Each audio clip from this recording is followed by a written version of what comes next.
Brigjen, Maijen, Brigjen, Brigjen, Maijen, Brigjen. Guys, tolong tanyain dong ke suami kalian, orang tua kalian yang polisi, TNI.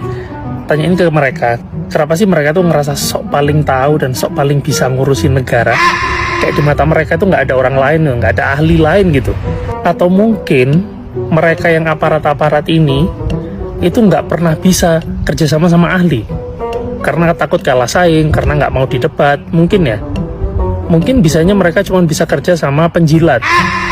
Ya gimana nggak penjilat, lihat wakil ketuanya aja loh, seorang jurnalis dan mantan tim sesnya Prabowo Sandiaga Uno tahun 2019, sekarang dapat wakil ketua Badan Gizi Nasional.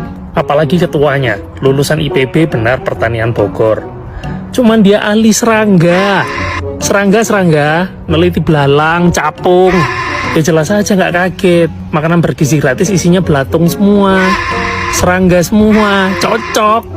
Ya ini sekali lagi saran aja buat Gen Z, kedepannya kalau kalian mau majuin Indonesia, jangan kuliah teknik, kedokteran, gizi, nggak usah.